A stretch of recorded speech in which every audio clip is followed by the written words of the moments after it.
Hello दोस्तों, कैसे आप सब? मस्त, first class. Welcome back to our channel NC square maths concept square. आज हम देखने के लिए जा रहे हैं NCERT syllabus class 12 chapter first relation and function exercise 1.1 question number 14। देखिए क्वेश्चन नंबर 14 क्या है। इसमें बोला है let L be the set of all the lines. जो एल है वो क्या है? सेट है किसका? All the lines in X Y plane. X Y plane तब जानते हैं, एक्स वाई प्लेन ये आपका एक्स वाई प्लेन, ये बोल्ड को भी आप एक्स वाई प्लेन मान सकते हैं क्योंकि इसके अंदर भी आप देखेंगे ये आपका जो आपकी वर्टिकल लाइन जो होती है वो आपका वाई एक्सिस होता है, जो हॉरिजॉन्टल लाइन होती है वो आपका एक्स एक्सिस होता है।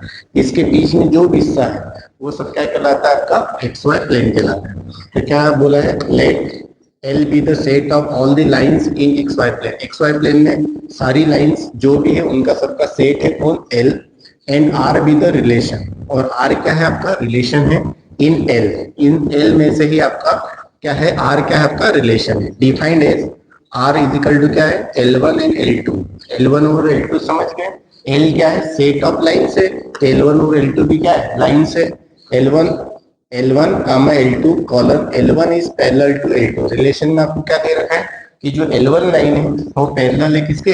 L2 के।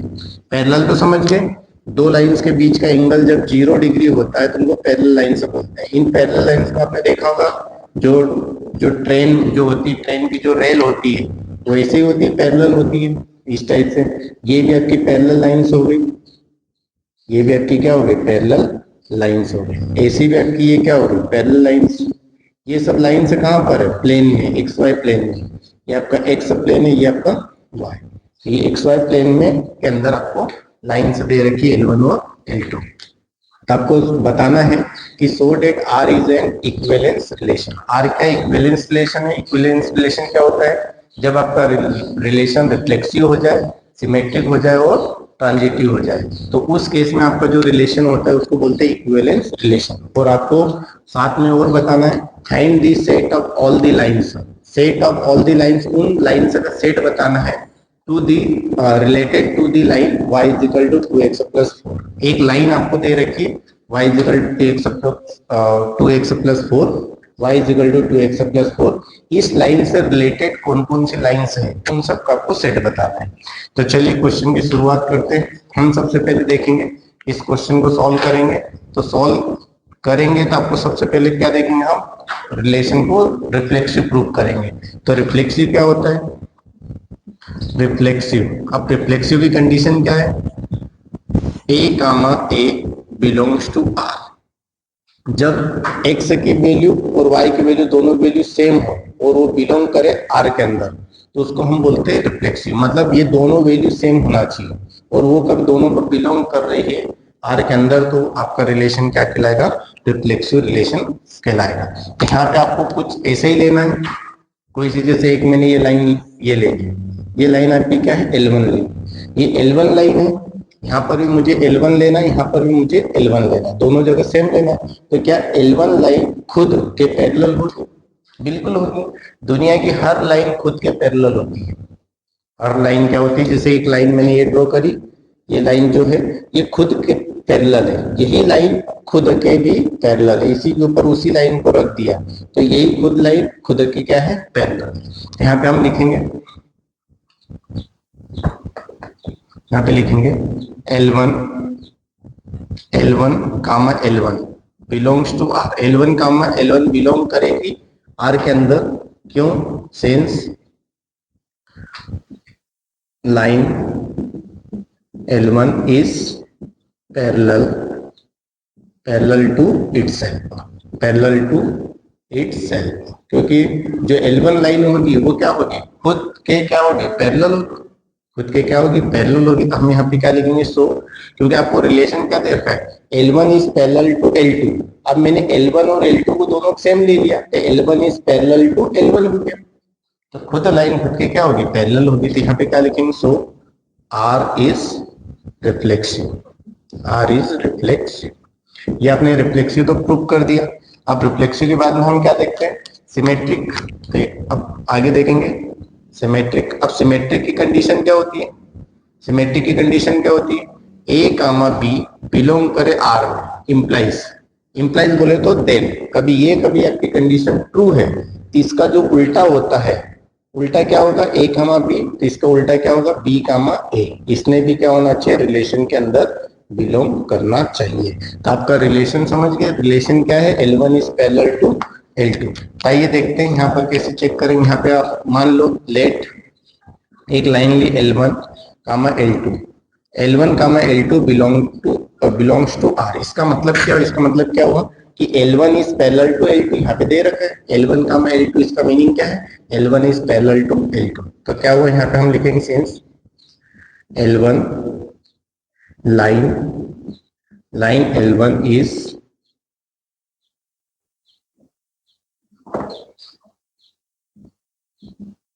line L1 is parallel to L2। ये पैरेलल है, ये कब पैरेलल है तो ऐसा भी तो होगा, देन ये भी रिलेशन बिलोंग करेगा L2 कामा L1। क्यों करेगा, कभी L1 कभी जैसे मैंने इसको L1 बोला, इसको L2 बोला, कभी L1 L2 के पैरेलल है तो L2 L1 के पैरेलल, बात तो एक है ना, दोनों एक दूसरे के रिस्पेक्ट में क्या है, पैरेलल है। कभी L1 L2 के पैरेलल है तो L2 भी L1 के पैरेलल है, तो ये भी ट्रू कंडीशन होगी, L1 parallel to L2, L1 is parallel to L2। यहाँ पे क्या लिखेंगे, बिलोंग्स टू आर, ये भी बिलोंग करेगा, क्यों करेगा, यहाँ पे हम लिखेंगे L2, यहाँ पे लिखेंगे लाइन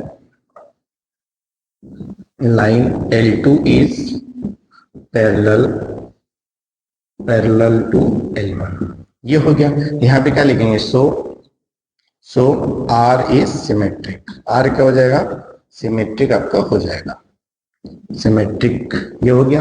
अब नेक्स्ट हम क्या प्रूव करेंगे, ट्रांजिटिव, क्या प्रूव करेंगे, ट्रांजिटिव। यहाँ पे ट्रांजिटिव वाली कंडीशन, ट्रांजिटिव, अब ट्रांजिटिव वाली कंडीशन क्या होती है, A comma B belongs to R and A comma B belong कर रहा है आर के अंदर, रिलेशन आर फॉर रिलेशन, और साथ में एक ए कामा बी कर रहा है और साथ में बी कामा सी भी बिलोंग कर रहा है, बी कामा सी भी बिलोंग कर रहा है आर के अंदर, इम्प्लाइज बोले तो देन, ये दोनों कभी आपके कब बिलोंग कर रहे रिलेशन के अंदर, तो किसने बिलोंग करना चाहिए, ए कामा सी ने भी बिलोंग करना चाहिए, ए कामा सी ने भी बिलोंग करना चाहिए आर के अंदर। कभी ऐसा कभी होता है कि दोनों बिलोंग कर रहे हैं और ये भी कब बिलोंग कर रहा है, तो उस केस में रिलेशन क्या होगा आपका, ट्रांजिटिव होगा। तो देखते हैं ट्रांजिटिव ये होगा कि नहीं। इसके लिए एक और लाइन ले लो, जैसे कि मैंने यहाँ पे एक और लाइन ले ली, जस्ट एक और लाइन के ऊपर मैंने विचार किया, जैसे कि इधर बना दिया मैंने, एक और लाइन बना दी। यहाँ पे देखना, ये तीनों आपको पैरेलल दिख रहे हो, इसको मैंने L1 बोला, इसको L2 बोला, इसको L3 बोला। तो मैंने यहाँ पे लिखा कि ये L1 L2 के पैरेलल है, L1 L2 के पैरेलल, यहाँ पे माना let L1 parallel to L2 belongs to R, L1 comma L2 belongs to R। इसका मतलब क्या हुआ, since line L1 is parallel to L2, L2 के पैरेलल है and L2 is parallel to L3। देखो L1 L2 के parallel, ये दोनों पैरेलल है और ये दो भी पैरेलल, ये L1 L2 के पैरेलल है और L2 L3 के पैरेलल है, L2 पैरेलल टू L3, ये भी पैरेलल है। Since line L2 is parallel to L3, L3 के पैरेलल है, L1 L2 पैरेलल है और L2 L3 के पैरेलल है। इसका मतलब क्या हुआ कि L1 L3 के पैरेलल होगा, तो ये दो पैरेलल है, ये दो पैरेलल है, तो ये भी इसके पैरेलल होगी। अब यहाँ पे क्या लिखेंगे, ए कामा सी, मतलब L1 L3 के पैरेलल होगा, यहाँ पे लिखेंगे सो या then L1 comma L3 belongs to R। इसका मतलब क्या होगा, since line L1 is parallel to L3। इसका मतलब ये होगा, मतलब आपका क्या हो गया, सो R is transitive.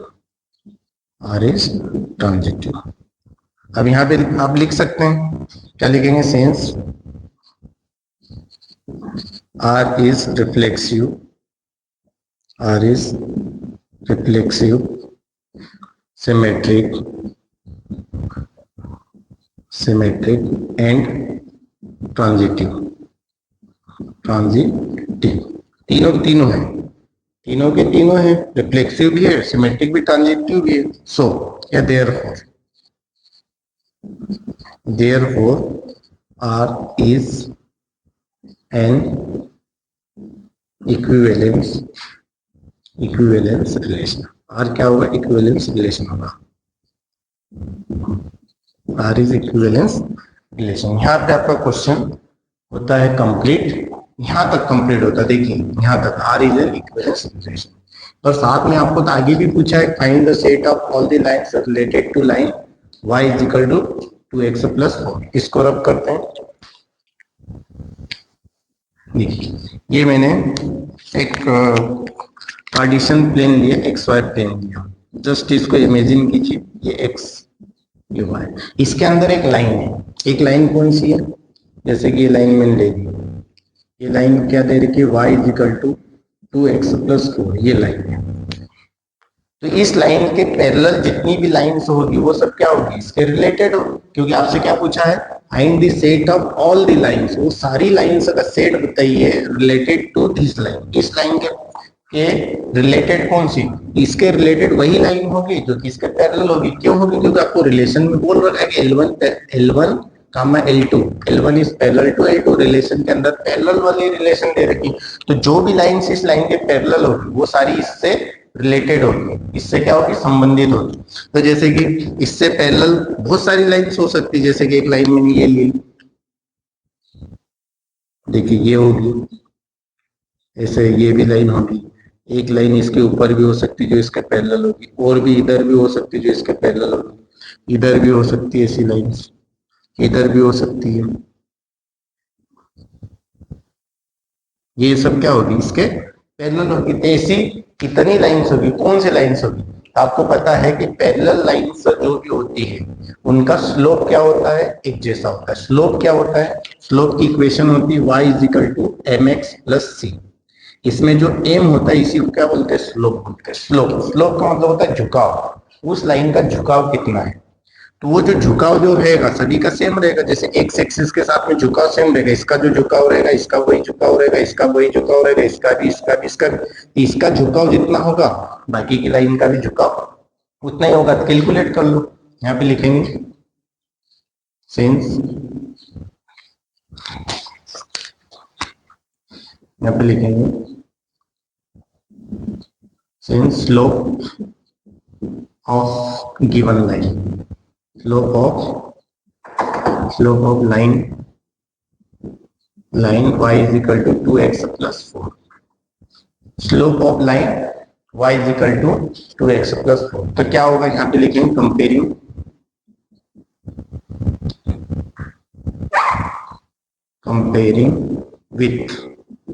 Comparing with line. किससे कंपेयर करेंगे? y is equal to mx + 4 से।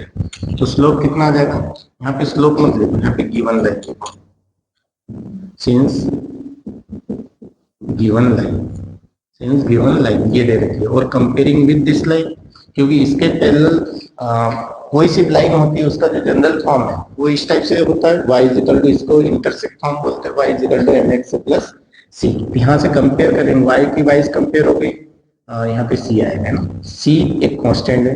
यहाँ पे आप देखोगे m की वैल्यू कितनी होगी? 2x की वैल्यू, x की जगह x है तो m की वैल्यू कितनी आ जाएगी? 2। यहाँ पे आप देखोगे slope of given line, given line का स्लोप कितना आ जाएगा? m = कितना आ जाएगा? 2। m = 2। तो आप देखिए जितनी भी लाइन्स होगी इन सबका भी स्लोप कितना होगा? 2। जैसे ये लाइन है इसका भी स्लोप कितना होगा? 2 होगा। जैसे कि y = mx + m की जगह कितना आ जाएगा? 2 आ जाएगा, mx + c। ये जो लाइन है इसका क्या होगा? y = 2x + c। ये जो लाइन है इसकी भी इक्वेशन क्या होगी? y = 2x + c। सिर्फ c की वैल्यू चेंज होगी, c की वैल्यू हर केस में क्या होगी? चेंज होगी। यहाँ पे आप लिखना चाहो लिख भी सकते, where C belongs to R। C कहां पर बिलोंग करेगा? R के अंदर। R क्या है भैया? रिलेशन नहीं है, R यहाँ पे है रियल वैल्यूज। क्या है? Real values.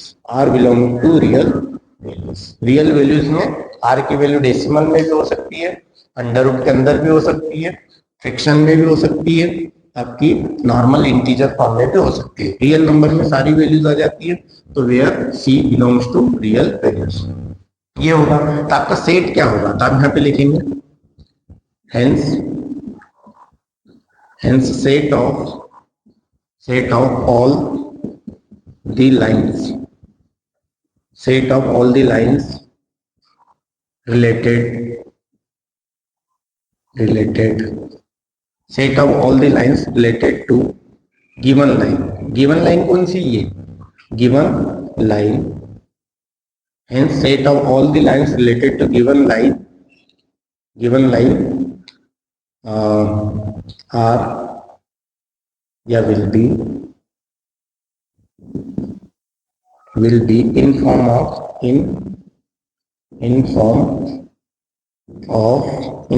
y is equal to mx plus C. कौन से फॉर्म में होगी वो लाइन mx प्लस m की जगह कौन सी वैल्यू आएगी 2, m की वैल्यू क्या आएगी 2, क्योंकि पैरेलल लाइंस में जितनी पैरेलल लाइंस होती है उनमें स्लोप क्या होता है एक जैसा होता है, तो m की वैल्यू सेम आएगी। जैसे यहाँ पे कितना था 2 था, x के साथ में 2 था, इसी को x के साथ में जो वैल्यू होती है उसी को बोलते हैं। और इस फॉर्म में होना चाहिए, उस केस में x के साथ में जो m होता है उसको बोलते हैं स्लोप। तो स्लोप की वैल्यू कितनी होगी 2, तो सभी लाइंस में स्लोप वही आएगा 2, y is equal to x। ये c की वैल्यू चेंज होती जाएगी, c की वैल्यू क्या होती जाएगी चेंज होती जाएगी। यहाँ पे लिख सकते हैं hence set of all the lines related to given lines will be in form of y is equal to 2x plus c where, एक बार और लिख सकते हैं where c belongs to real values